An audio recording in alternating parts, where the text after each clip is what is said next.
તે શ્રમણા વિદ્યાર્થી મિત્રો, આજે આપણે પાઠ નંબર 8 કુદરતી સંસાધનો એ અંતર્ગત આપણે આગળના લેક્ચરની અંદર જમીન નિર્માણ એક બહુ જ સરસ અગત્યનો પોઈન્ટ એની ચર્ચા કરી હતી આપણે કે કઈ રીતે જમીનનું નિર્માણ થાય છે. બરાબર છે? જેમાં બે તત્વો ખૂબ જ મહત્વના કીધા હતા આપણે. એક હતું માતૃખડકો, એટલે જેના પથ્થરના ભૂકો બની અને પછી જે જમીન તૈયાર થાય છે, કણ તૈયાર થાય છે તે. અને નંબર 2 આબોહવા. બરાબર? એમાં આપણે કીધું હતું કે આ બંને તત્વો જમીન નિર્માણ માટે અગત્યના પરિબળ છે, પણ સૌથી અગત્યનું એ બંનેમાં જોઈએ તો આબોહવા. કેમ કે આપણે કીધું હતું કે આબોહવા એક પ્રકારની હોય અને માતૃખડકો જો અલગ અલગ હોય તો એ જમીન એક જ પ્રકારની તૈયાર થાય. એથી વિરોધ, આબોહવા અલગ અલગ હોય, માતૃખડકો એક જ પ્રકારના હોય તો જમીન અલગ અલગ તૈયાર થશે. એટલે જમીન નિર્માણમાં અગત્યનું એક પરિબળ એટલે આબોહવા. ખાસ ખાલી જગ્યા માટે આપણે યાદ રાખવાનું, આબોહવા અને માતૃખડકો જો બંને આપેલું હોય ને આપણને વિકલ્પમાં તો આપણે આબોહવાને ટીક માર્ક કરીશું. એ અગત્યનું છે. માતૃખડકો પણ જોઈએ, પણ જમીનનો પ્રકાર, કેવી જમીન તૈયાર થશે એના માટે આબોહવા અગત્યની છે. અને ભારતમાં જે જમીન જોવા મળે છે એ જમીન આપણને અલગ અલગ ખેતરમાં આપણે જોઈએ છીએ, આપણા વિસ્તારમાં અલગ અલગ રંગની જમીન જોવા મળે. તો એના રંગ, એની આબોહવા, એના માતૃખડકો, એની ફળદ્રુપતા, આ બધા લક્ષણોને ધ્યાનમાં લઈને આપણી ભારતીય કૃષિ સંશોધન પરિષદ સંસ્થા, ખાસ નામ યાદ રાખજો, ICAR. બરાબર? ભારતીય કૃષિ સંશોધન પરિષદ. આ સંસ્થાએ ભારતમાં જોવા મળતી જમીનને કુલ 8 પ્રકારની અંદર વહેંચવામાં આવી. કેટલી? 8 પ્રકારની અંદર. આપણે આગળના ધોરણની અંદર ભણતા હતા 6 પ્રકાર આવતા હતા. અહીંયા થોડા પ્રકાર પેટા પ્રકાર તરીકે 2 છે, વધારે છે કે આ જે પર્વતીય અને જંગલ પ્રકારની જમીન છે ને જે આપણે આગળ નહોતી આવતી, પણ અહીંયા આવશે. સામાન્ય ડિફરન્સ છે, થોડી ભારતના કેટલાક જ ભાગમાં જોવા મળે છે, પણ જોવા મળે છે એટલે એને આપણે એ પ્રકારમાં દર્શાવેલી છે. તો આપણું સૌથી પહેલું કામ છે આપણને 8 પ્રકારના નામ યાદ રહેવા જોઈએ. સૌથી અગત્યનું આ 8 નામ. બરાબર? પહેલું છે કાપની જમીન, બીજું રાતી અથવા લાલ જમીન, ત્રીજું કાળી જમીન, ચોથું લેટેરાઇટ જમીન, પાંચમું રણ પ્રકારની જમીન, છઠ્ઠું પર્વતીય જમીન, સાતમું જંગલ પ્રકારની જમીન અને આઠમું દલદલ કે પીટ પ્રકારની જમીન. બરાબર છે? એમાં આપણે 8 પ્રકારની જમીન વિશે આપણે અહીંયા અભ્યાસ કરવાનો છે. હવે આ જમીનના એક એક પોઈન્ટ વિશે આપણે અહીંયા આ બાજુ ચર્ચા કરીશું.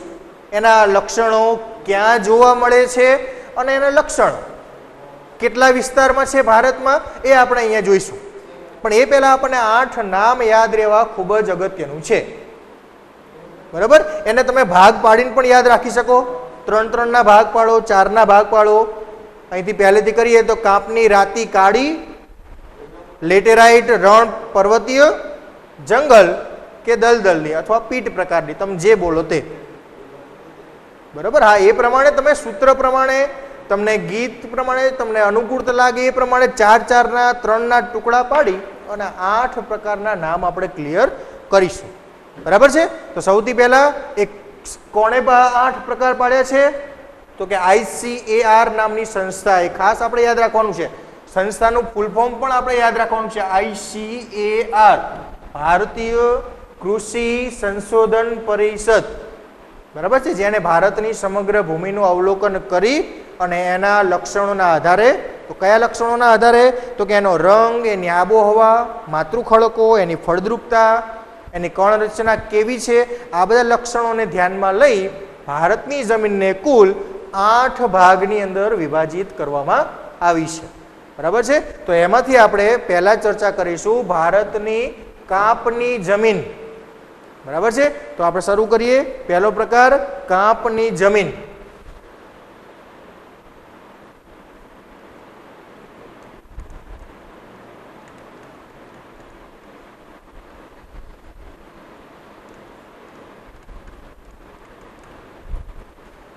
ચાલો, ભારત જેવા દેશની અંદર આ જમીનનું ખૂબ જ મહત્વ છે.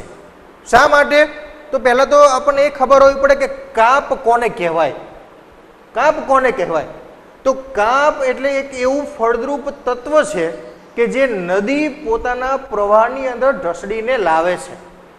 બરાબર છે? તમે 9મા ધોરણની અંદર ભારતના મેદાનો આવતા ને, એ મેદાનોના પ્રકારની અંદર નદીના નવા કાંપની જમીન ને જૂના કાંપની જમીન ને એવો એક પોઈન્ટ આવતો, જેને ખદર ને બાંગર ને એવું નામ આપવામાં આવતું.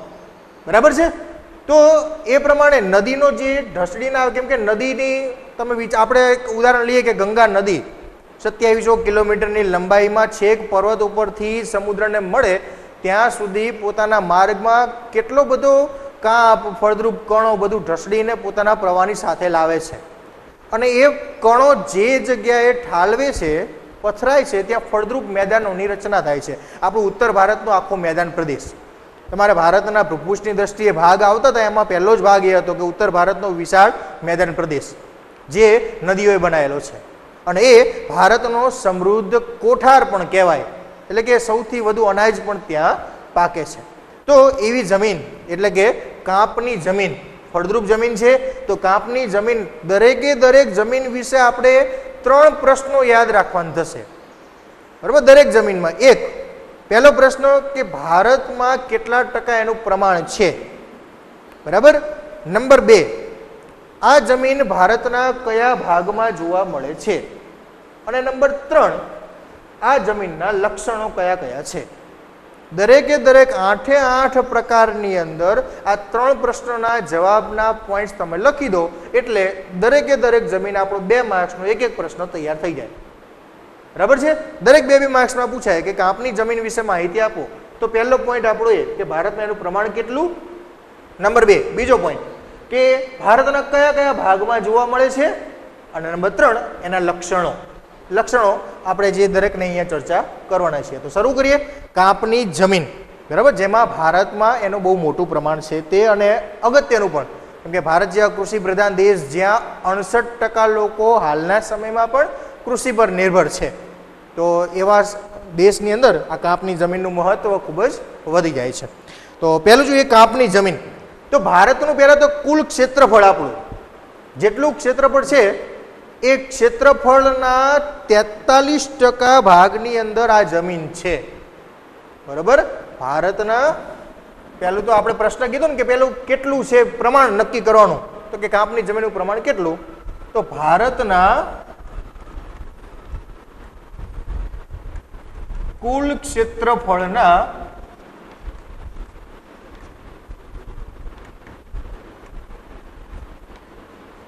43% ભાગમાં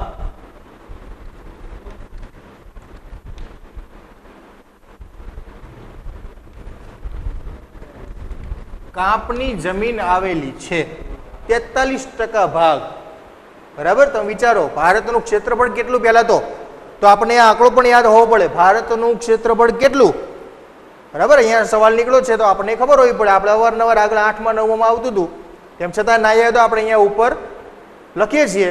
એકવાર મગજમાં આંકડો રાખી લેવાનો. ભારતનું ક્ષેત્રફળ છે 32,87,263 ચોરસ કિલોમીટર.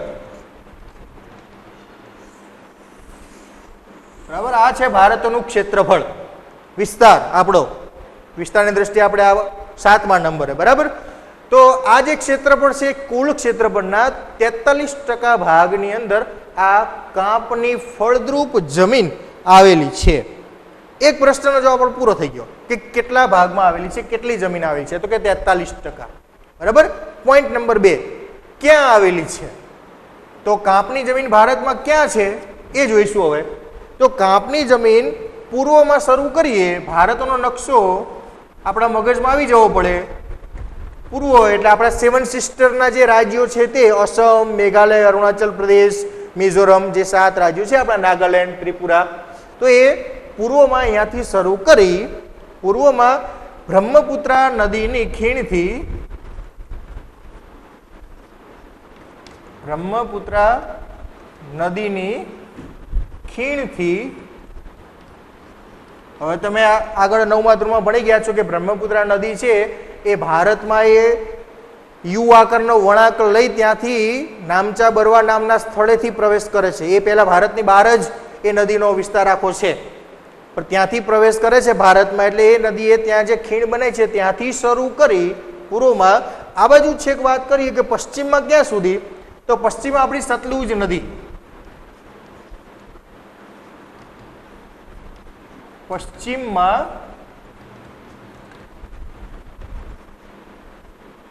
સતલુજ નદીની ખીણ, બરાબર,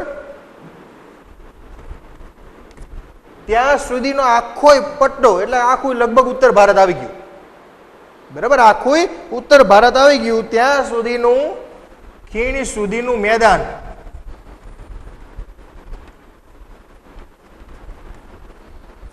આટલો ભાગ ઉત્તરનો. એ સિવાય દક્ષિણમાં ક્યાં, કે દક્ષિણની જે કે નદીઓ છે, ઘણી બધી મોટી મોટી નદીઓ છે, તો દક્ષિણની અંદર તમામ મોટી નદીઓના નામ આપણને જેટલા આવડતા હોય લખી દેવાના. દક્ષિણની અંદર નર્મદા,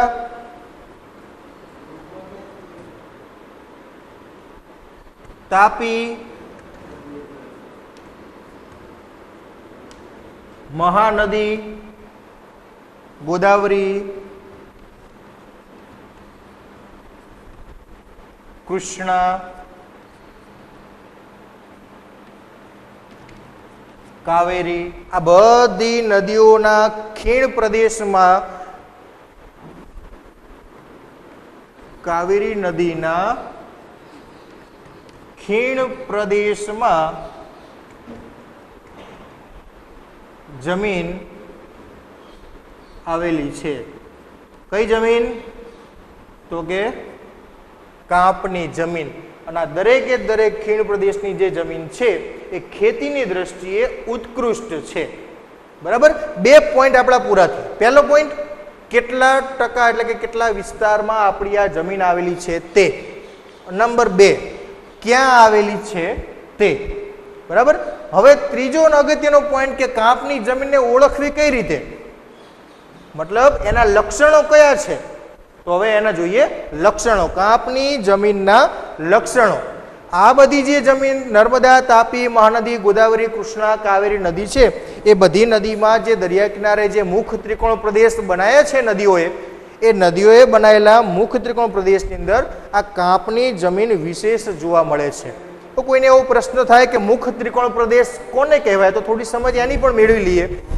મુખ ત્રિકોણ પ્રદેશ એટલે કે નદી જે જગ્યાએ સમુદ્રને મળે છે તે જગ્યાનો પ્રવાહ ધીમો થઈ જાય છે, એટલે એને લાવેલો મોટા ભાગનો કાંપ તે સમુદ્રના કિનારે ઠાલવે છે અને એક ત્રિકોણાકાર મેદાન જેવી મોટી રચના થાય છે, બરાબર છે, જેને આપણે કહીએ છીએ મુખ ત્રિકોણ પ્રદેશ. અને દુનિયાનો સૌથી મોટો મુખ ત્રિકોણ પ્રદેશ એટલે ડેલ્ટા પ્રદેશ, એટલે સુંદરવન, જે ગંગા નદીએ બનાવેલો છે પશ્ચિમ બંગાળની અંદર, બરાબર છે. સૌથી મોટો ડેલ્ટા પ્રદેશ એટલે કે મુખ ત્રિકોણ પ્રદેશ. તો કાંપની જમીનનું નિર્માણ નદીઓ દ્વારા નિક્ષેપિત કાંપને કારણે થાય છે. હવે એના લક્ષણો જોઈએ આપણે, કાંપની જમીનના લક્ષણો. આપણે અહીંયા એના એક એક લક્ષણો જોઈએ કે કાંપની જમીનના લક્ષણો કયા કયા છે, બરાબર. તો પહેલું કે જમીન કોણે બનાવી હોય છે, તો કે નદીઓએ બનાવેલી હોય છે આ જમીન. ખાસ અગત્યનો પહેલો પોઈન્ટ આ કે નદીઓ દ્વારા નિક્ષેપિત કાંપથી બનેલી હોય છે. પહેલું લક્ષણ આ, નદીઓ દ્વારા નિક્ષેપિત એટલે એને ઢસડીને ભેગો કરેલો, નિક્ષેપિત કાંપથી બનેલી હોય છે.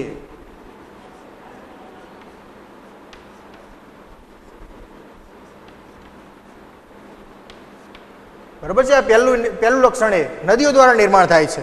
પોઈન્ટ નંબર 2, આ જમીનની અંદર પોટાશ, ફોસ્ફરિક એસિડ અને ચૂનાનું તત્વ વધારે જોવા મળે છે. પોઈન્ટ નંબર 2, આ જમીનમાં શું જોવા મળે છે? તો કે પોટાશ, ફોસ્ફરિક એસિડ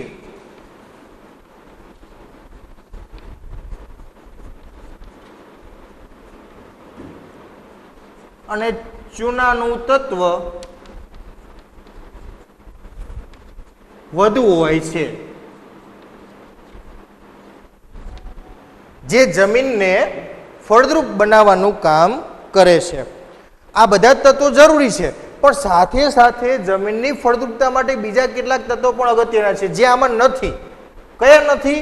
તો કે આની અંદર નાઇટ્રોજન ઓછો જોવા મળે છે. આ જમીનમાં નાઇટ્રોજન અને હ્યુમસ, બહુ અગત્યનો શબ્દ છે આ હ્યુમસ. ઘણા બધા એમ લાગે હ્યુમસ શું છે? તો આપણે આગળ પણ ચર્ચા કરી હતી જમીન નિર્માણમાં કે હ્યુમસ એટલે શું? તો કે જમીનની અંદર સડી ગયેલા પાંદડાના કૃષિ કચરો, ફૂગ, પ્રાણીઓના મૃતદેહોના અવશેષો અને એનાથી બનતું ખાતર, એને કહેવાય હ્યુમસ. બરાબર? તો એનું પ્રમાણ, નાઇટ્રોજન અને હ્યુમસનું પ્રમાણ ઓછું છે. આ ઓછું છે, આ એના લક્ષણો શું છે? તો કે પોટાશ, ફોસ્ફરિક એસિડ, ચૂનાનું તત્વ વધુ, નાઇટ્રોજન અને હ્યુમસનું પ્રમાણ ઓછું. તો હવે ખેતી કરવા માટે જમીનની અંદર નાઇટ્રોજન તો જોઈએ જ, કેમ કે આપણે જે કૃત્રિમ ખાતર ઉમેરીએ છીએ એમાં ઉપર NPK લખેલું હોય છે, નાઇટ્રોજન, પોટાશ, ફોસ્ફરસ. હવે અહીંયા પોટાશ ને ફોસ્ફરસ તો છે પણ નાઇટ્રોજન નથી. બરાબર? તો હવે નાઇટ્રોજનનું પ્રમાણ વધારવા માટે શું કરવું પડે? તો આ જમીનની અંદર તમે કઠોળ વર્ગના પાક જો વધુ લઈએ, બરાબર, સ્વાભાવિક છે, આપણે વિજ્ઞાનમાં ભણીએ છીએ કે કઠોળના પાકના જે મૂળ છે એની અંદર ગાંઠો હોય, અને ગાંઠોની અંદર રાઇઝોબિયમ નામના બેક્ટેરિયા નાઇટ્રોજન ઉત્પન્ન કરવાનું કામ કરે. એટલે આપણે આંતરપાક તરીકે, મિશ્ર પાક પદ્ધતિ તરીકે અથવા આંતરપાક તરીકે વચ્ચે કઠોળનું ઉત્પાદન કરીએ છીએ, જેથી જમીનમાં નાઇટ્રોજનનું પ્રમાણ જળવાઈ રહે. તો આ જમીનની અંદર જો પોટાશ તો છે ઓલરેડી, ફોસ્ફરિક એસિડ છે, ચૂનો છે, નાઇટ્રોજન અને હ્યુમસનું પ્રમાણ નથી, તો આપણે સ્વાભાવિક રીતે કઠોળનું વાવેતર કરી દઈએ આ જમીનમાં, એટલે જમીનમાં નાઇટ્રોજનનું પ્રમાણ પુનઃસ્થાપિત થઈ જાય અને પરિણામે અહીંયા આ જમીન ખૂબ જ ફળદ્રુપ બની જાય છે. એટલે આ જમીન ધરાવતો જે આખો વિસ્તાર છે, ઉત્તર ભારતનું મેદાન, અહીંયા કીધું કે ત્યાં સુધી જે મેદાન છે ને ઉત્તર ભારતનું મેદાન કહીએ છીએ આપણે, તો એ ઉત્તર ભારતનું મેદાન એને ઉપમા આપેલી છે આપણે અનાજનો કોઠાર, કેમ કે ભારતનું મોટા ભાગનું અનાજ અહીંયા ઉત્પન્ન થાય છે. બરાબર? તો આ ફળદ્રુપ જમીન છે, અહીંયા કઠોળનું વાવેતર કરી અને નાઇટ્રોજન વધારી શકાય છે, અને સાથે સાથે ફળદ્રુપ જમીન છે, દરેક પાક સારા થાય છે. પણ તેમ છતાંય આ જમીનની અંદર ઘઉં, સાથે સાથે ચોખા, શેરડી, કપાસ, આ દરેક પાક સારા વાવી શકાય છે. મકાઈ,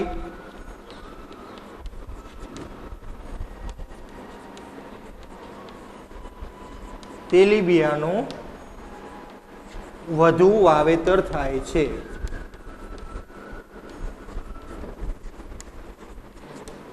બરાબર? ફળદ્રુપ જમીન છે એટલે આમ તો સારો પાક બધા લઈ શકાય છે, પણ તેમ છતાંય ઘઉંનું પ્રમાણ સૌથી વધારે પંજાબ, હરિયાણા આપણે જોઈએ છે એ ભાગની અંદર ઘઉંના કોઠાર તરીકે એની ઉપમા પણ એને મળેલી છે. તો ત્યાં આ ચોખા, શેરડી, કપાસનું વાવેતર સારું થાય છે. તો ખાસ અગત્યનું આપણે કીધું એ પ્રમાણે જમીનના પહેલા તો 8 પ્રકાર પૂરા થાય પછી એક એક જમીન વિશે જોઈએ. કાપની જમીનના મહત્વના 3 પ્રશ્નો યાદ રાખવાના આપણે. કયા 3? તો કે પહેલું તો કે એનું પ્રમાણ કેટલું પ્રમાણ છે ભારતની અંદર, તો એ પ્રમાણ આપણે યાદ રાખવાનું છે કે ભારતમાં એનું પ્રમાણ કુલ ક્ષેત્રફળના 43% વિસ્તારની અંદર છે. પહેલો પોઈન્ટ પૂરો. નંબર 2, ક્યાં આવેલી છે? તો ભારતની અંદર પૂર્વમાં ક્યાંથી ક્યાં સુધી અને પશ્ચિમમાં ક્યાં સુધી છે તે ઉત્તર ભારતનું આખું મેદાન જેને આપણે કહીએ છીએ એની અંદર આવી જશે કે બ્રહ્મપુત્રા નદીથી સતલુજ નદીના ખીણ પ્રદેશમાં. દક્ષિણના ભાગમાં ક્યાં?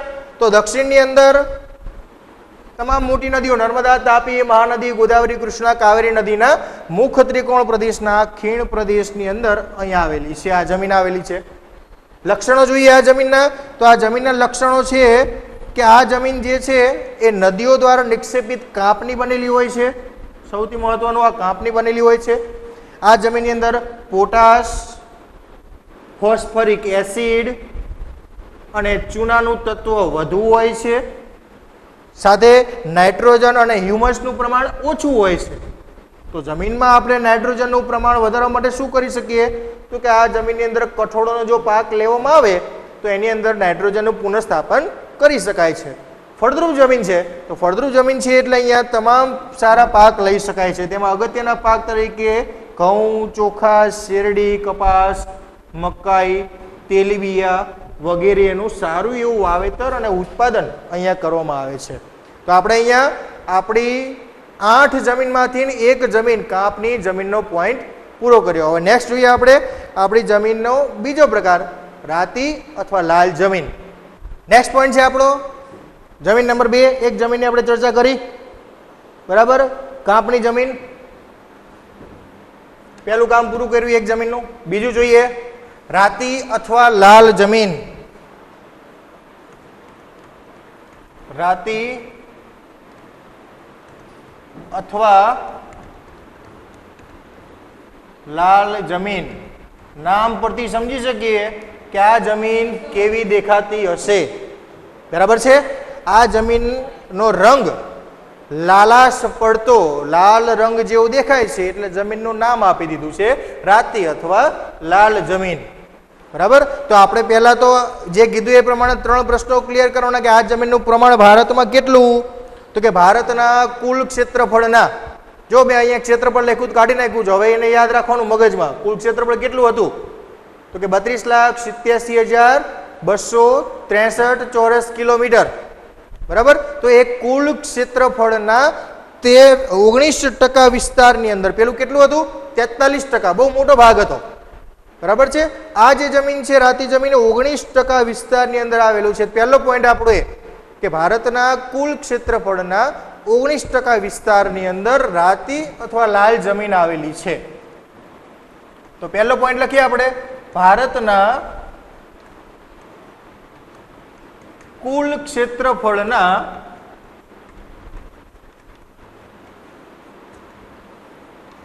19% વિસ્તારમાં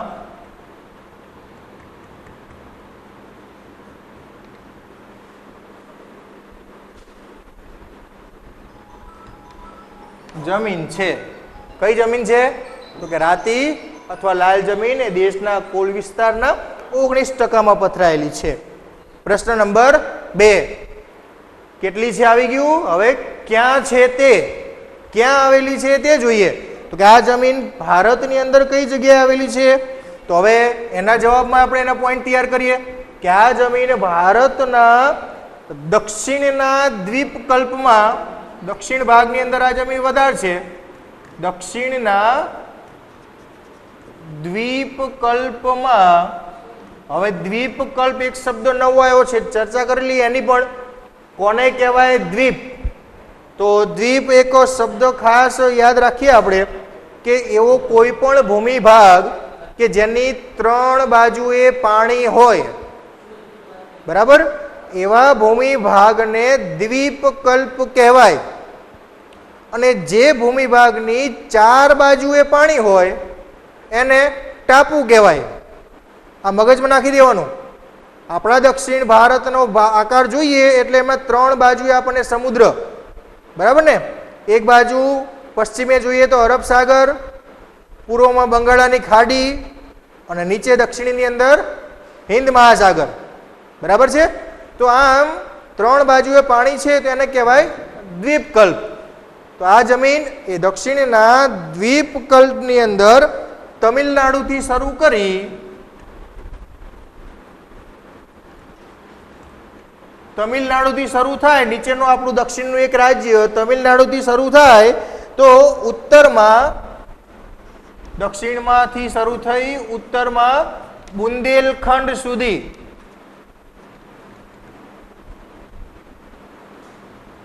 ઉત્તરમાં બુંદેલખંડ સુધી આ વિસ્તારની અંદર છે. અને પૂર્વમાં વાત કરીએ તો પૂર્વમાં આપણી પર્વતમાળા જે આવેલી છે ત્યાં છે રાજમહેલની ટેકરીઓ. પૂર્વમાં રાજમહેલની ટેકરીથી પશ્ચિમમાં ચારે દિશાઓનો જે ભાગમાં જ્યાં જ્યાં જમીન આવેલી છે એ જમીનના આપણે વિસ્તાર લખી દઈએ છીએ ક્યાંથી ક્યાં સુધી છે તે. તો પૂર્વમાં રાજમહેલની ટેકરીથી પશ્ચિમમાં કચ્છ સુધી, બરાબર, આ જમીન આવેલી છે. આ વિસ્તારની અંદર આ જમીન, કઈ જમીન? રાતી અથવા લાલ જમીન આપણને જોવા મળે છે. તો વિસ્તાર આવી ગયો અહીંયા જમીનનો, બે પ્રકાર આવી ગયા. સાથે સાથે ક્યાંક ક્યાંક રાજસ્થાનમાં પણ, રાજસ્થાનના કેટલાક ભાગમાં પણ આ જમીન જોવા મળે છે.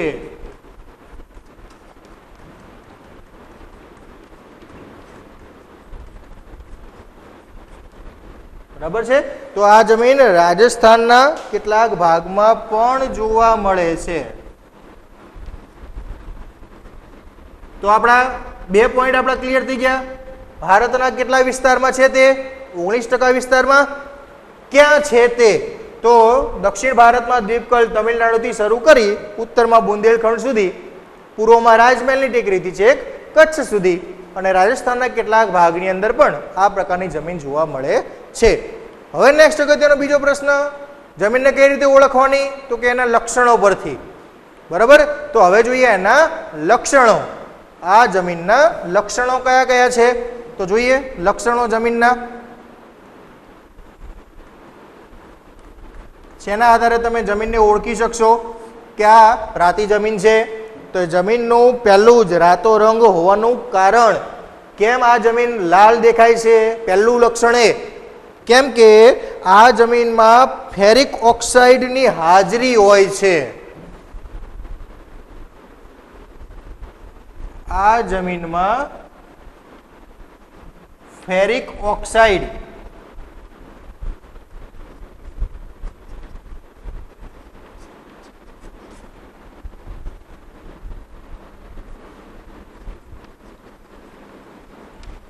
અને આ ફેરિક ઓક્સાઇડની હાજરીના લીધે જ આ જમીન ઉપરથી લાલ રંગની અને જેમ જેમ નીચે જઈએ એમ પીળા રંગની જોવા મળે છે. ખાસ લાક્ષણિકતા એ આ ફેરિક ઓક્સાઇડના તત્વના કારણે આ જમીન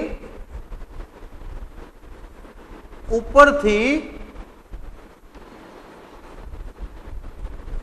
લાલ અને નીચે જતા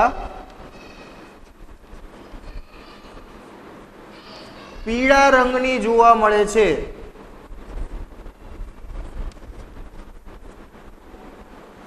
બરાબર છે. ખાસ અગત્યનું આ કે આ જમીન ઉપરથી લાલ દેખાય છે, જેમ જેમ નીચે જઈએ એમ જમીનનું નીચલું પડ આપણને પીળા રંગનું જોવા મળે છે. કોના કારણે જોવા મળે છે?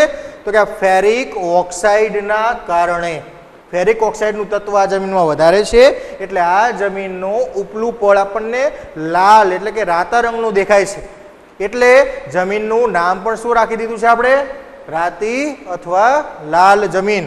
જે ભારતના કુલ વિસ્તારના 19% વિસ્તારમાં પથરાયેલી છે. બહુ જ અગત્યનું આ. બરાબર છે. ત્યારબાદ બીજા લક્ષણો જોઈએ તો આ જમીનની અંદર ચૂનો, કાંકરા અને કાર્બોનેટ આ તત્વ મળતા નથી. ચૂનો, કાર્બોનેટ અને કાંકરા, બરાબર, આ જે 3 તત્વો છે એ જોવા મળતા નથી.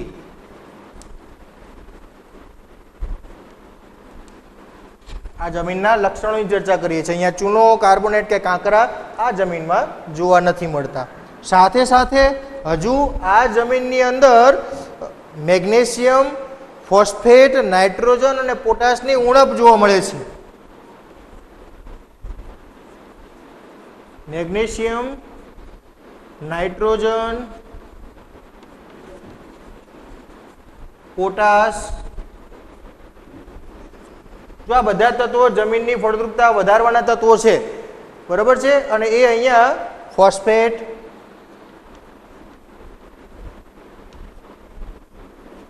ફોસ્ફેટની ઉણપ છે. આ બધા તત્વોને અહીંયા ઉણપ છે. એટલે જમીનની ફળદ્રુપતા બહુ વધારે ન કહી શકાય, પણ તેમ છતાંય આ પ્રકારની જમીનની અંદર, ઓછી ફળદ્રુપ જમીનની અંદર પણ જે પાક સારા થતા હોય એવા પાક લઈ શકાય છે. જેમ કે ઓછી જમીનની અંદર સૌથી વધારે સારો પાક થાય બાજરી, બરાબર છે. તો આ જમીનમાં સૌથી સારામાં સારો વધુમાં વધુ થતો પાક હોય તો બાજરી.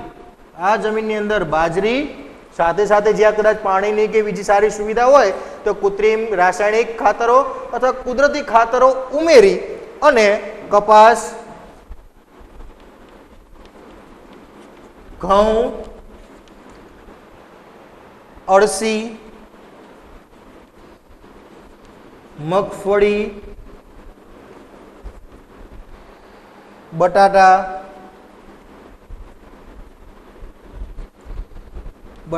વગેરે જેવા પાક લેવાય છે. તો આ જમીનની અંદર ફળદ્રુપતા ઓછી હોવા છતાં પણ અનેક પ્રકારના પાક અહીંયા લઈ શકાય છે. પણ એના માટે આપણે કેટલાક તત્વો બહારથી રાસાયણિક ખાતર સ્વરૂપે અથવા કુદરતી ખાતર સ્વરૂપે ઉમેરવા પડે છે. તો આપણી બીજા પ્રકારની જમીન એટલે કે રાતી અથવા લાલ જમીન, એના ખાસ અગત્યના પોઈન્ટ્સ જે છે એ આપણે અહીંયા હાઇલાઇટ કરી દઈએ કે કયા કયા પોઈન્ટ છે તે. તો રાતી અથવા લાલ જમીન ભારતના કુલ કેટલા વિસ્તારની અંદર છે? તો સૌથી અગત્યનું પહેલો જ પોઈન્ટ આપણે કીધું એમ દરેકમાં આપણે 3 પોઈન્ટ યાદ રાખવાના છે. 3 પ્રશ્નો. કેટલા વિસ્તારમાં છે? તો કે 19% વિસ્તારમાં. ક્યાં આવેલી છે? તો કે દક્ષિણના દ્વીપકલ્પની અંદર કયા રાજ્યથી? તો કે તમિલનાડુથી શરૂ કરી ઉત્તરમાં બુંદેલખંડ સુધી છે.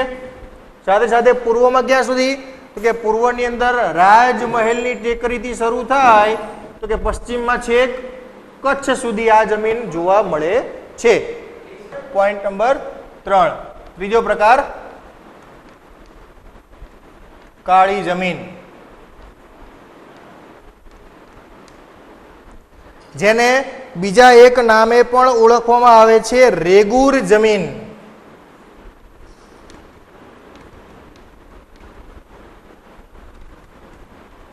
અને હજુ એક આનું નામ છે કપાસની જમીન.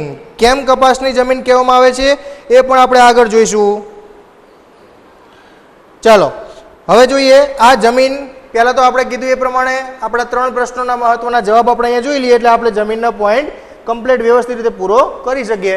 તો પહેલો પોઈન્ટ હતો, પહેલો પ્રશ્ન કેટલા ટકા વિસ્તારમાં જોવા મળે છે? પહેલું એ, બરાબર. તો ભારતના કુલ ક્ષેત્રફળના 15% વિસ્તારમાં જોવા મળે છે. જો પહેલી જે જમીન હતી કાપની જમીન 43%માં, રાતી જમીન 19%માં અને કાળી જમીન 15% વિસ્તારની અંદર જોવા મળે છે.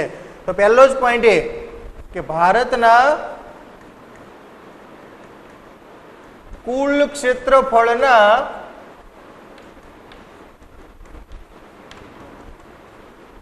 15% વિસ્તારમાં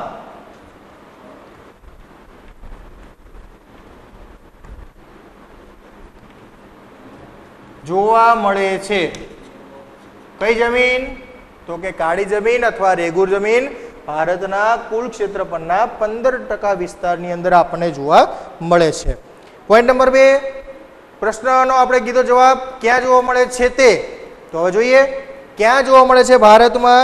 તો આ જમીનનો ઉદ્ભવ છે એ દક્ષિણની અંદર લાવારસ પથરાવાના કારણે, લાવારસ ઠરી જાય પછી એમાંથી જમીન કાળી થઈ જમીન તૈયાર થાય છે, બરાબર છે. લાવારસ પથરાવાના કારણે આ જમીન બનેલી છે.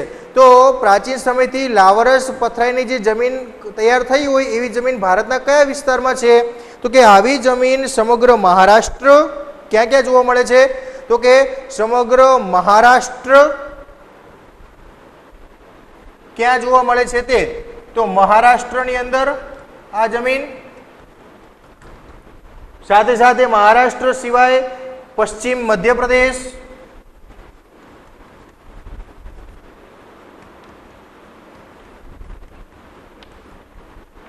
જો આ જમીનના સીધા રાજ્યોના નામ આપણને આપેલા છે, સાથે સાથે આંધ્રપ્રદેશ,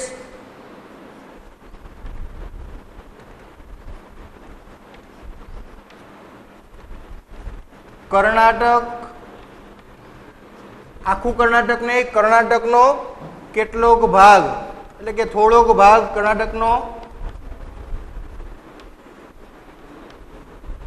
આ રાજ્યોની અંદર આવી કાળી જમીન આપણને જોવા મળે છે.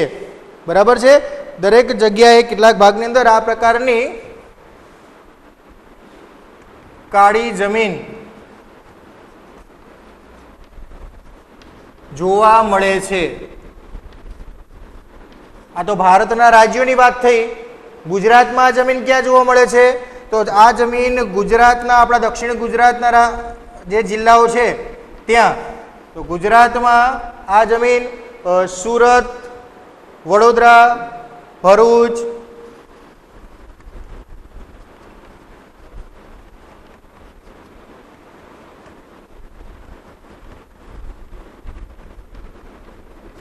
બરાબર છે, આ વગેરે જિલ્લાની અંદર, તાપી, ડાંગ,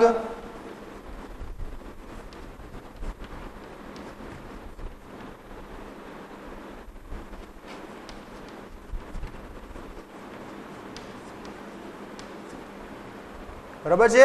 ગુજરાતના આટલા જિલ્લાની અંદર એટલે દક્ષિણ ગુજરાતના બધા જિલ્લાનું નામ તમે લખી શકો. સુરત, ભરૂચ, નર્મદા, વડોદરા, તાપી, ડાંગની અંદર આ પ્રકારની કાળી જમીન અહીંયા જોવા મળે છે. અને આ જમીનના નિર્માણની અંદર લાવરસમાંથી બનેલા ખડકો, ખાસ યાદ રાખવાનું, લાવરસમાંથી બનેલી જમીન છે આ.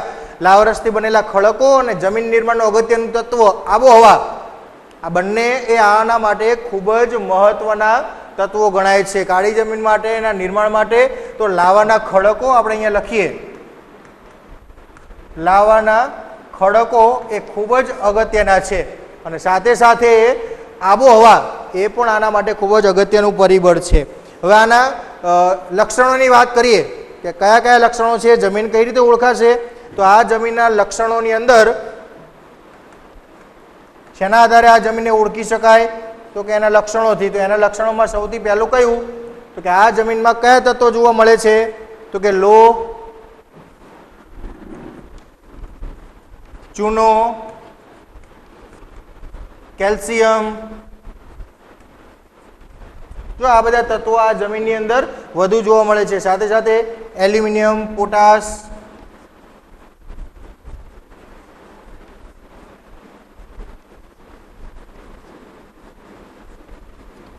અને મેગ્નેશિયમ કાર્બોનેટ.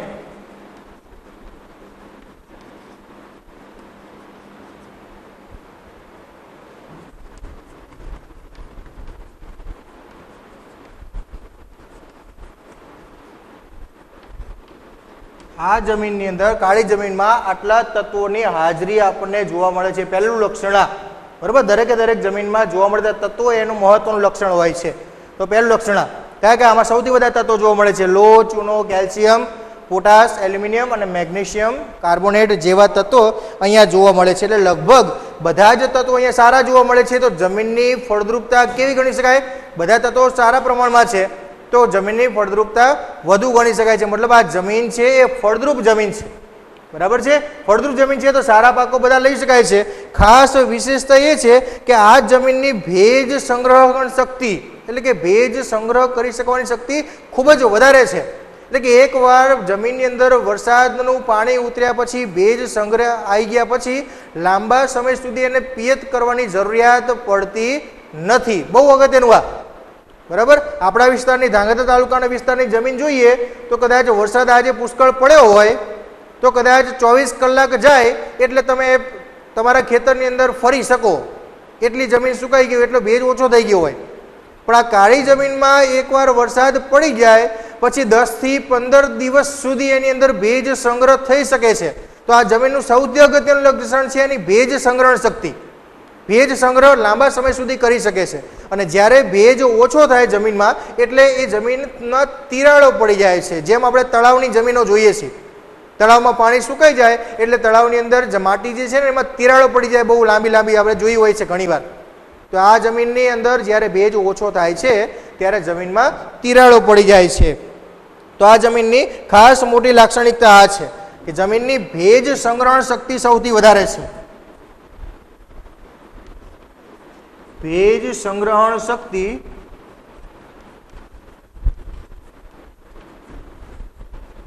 વધુ છે. અને જ્યારે ભેજ ઓછો થાય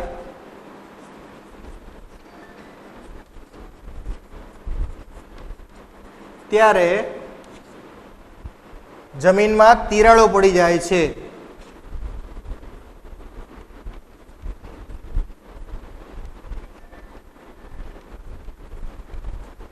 બરોબર છે. બાકી સારા એવા તત્વો જોવા મળે છે એટલે ફળદ્રુપ જમીન છે.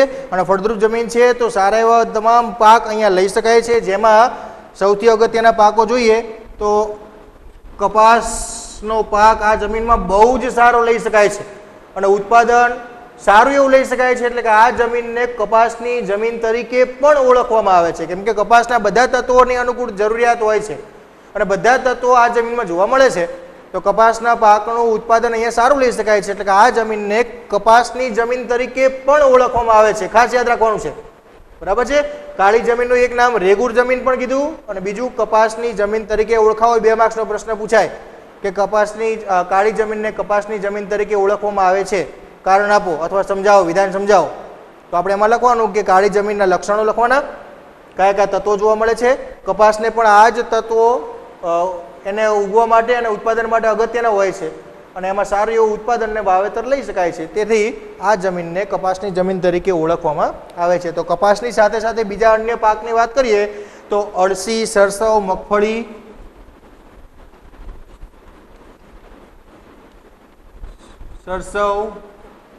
મગફળી, અને કઠોળના પાક પણ લઈ શકાય છે.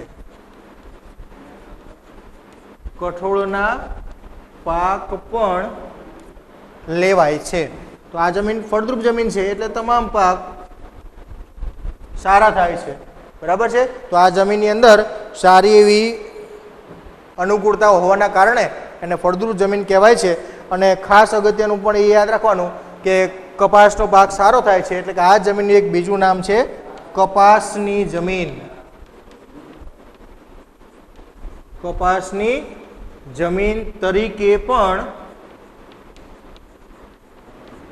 ઓળખાય છે. બરાબર છે. તો આપણો આ જમીન કાળી જમીનનો પોઈન્ટ અહીંયા પૂરો થાય છે. એના કેટલાક હાઇલાઇટ પોઈન્ટ આપણે એકવાર જોઈ લઈએ કે પહેલો પ્રશ્ન આપણો એ કે કેટલા ટકામાં હોય છે. તો પહેલું એ 15% વિસ્તારની અંદર. પ્રશ્ન નંબર 2 ક્યાં જોવા મળે છે. તો આમાં સીધા જ રાજ્યોના નામ આપેલા છે. એ રાજ્યોના નામ આપણે યાદ રાખશું. બરાબર છે. કર્ણાટકનો કેટલો ભાગ એની અંદર એ જોવા મળે છે. ગુજરાતના ક્યાં ક્યાં જોવા મળે છે તો કે સુરત, ભરૂચ, નર્મદા, વડોદરા, તાપી, ડાંગ એટલે કે દક્ષિણ ગુજરાતના લગભગ જિલ્લાની અંદર આપણને આ કાળી જમીન જોવા મળે છે. તત્વો કયા કયા તો કે લોહ, ચૂનો, કેલ્શિયમ, પોટાશ, એલ્યુમિનિયમ અને મેગ્નેશિયમ કાર્બોનેટ એટલે કે લગભગ ખેતી માટેના જરૂરી તમામ તત્વો આ જમીનમાંથી મળી આવે છે. એટલે આ જમીનને કેવી જમીન કહેવાય છે? ફળદ્રુપ જમીન પણ કહેવાય. બરાબર. આ જમીન ખૂબ જ ફળદ્રુપ જમીન છે. ખાસ એની લાક્ષણિકતા એ છે કે આ જમીનની ભેજ સંગ્રહણ શક્તિ જે છે એ બીજી અન્ય તમામ પ્રકારની જમીન કરતાં સૌથી વધુ ભેજ સંગ્રહણ શક્તિ છે. અને જ્યારે એનો ભેજ ઓછો થાય ત્યારે જમીનની અંદર તિરાડો જોવા મળે છે. અને ફળદ્રુપ જમીન છે, તમામ પાક સારા થાય છે, પણ મહત્વનો પાક છે કપાસ, સાથે સાથે અળસી, સરસવ, મગફળી અને તમામ કઠોળ વર્ગના પાક આ જમીનમાં લેવાય છે. પણ કપાસનું ઉત્પાદન વાવેતર આ જમીનમાં વધારે થતું હોવાથી આ જમીનને કપાસની જમીન તરીકે પણ ઓળખવામાં આવે છે. બરાબર છે. તો આપણી આજે 3 પ્રકારની જમીન, કાંપની, રાતી અને કાળી જમીન વિશે ચર્ચા પૂર્ણ કરી. આવતીકાલે આપણે આપણા નેક્સ્ટ પિરિયડની અંદર જોઈશું જમીનના આગળના પ્રકાર. હવેના પ્રકાર જે છે એનું પ્રમાણ બહુ ઓછું છે, એટલે એના આપણે પહેલો પ્રશ્ન એમાંથી નીકળી જશે કે કેટલા વિસ્તારમાં જોવા મળે છે, તે સીધું ક્યાં જોવા મળે છે અને એના લક્ષણો. બરાબર છે. તો આવતીકાલે નેક્સ્ટ આપણે આગળના પ્રકારો વિશે ચર્ચા કરીશું.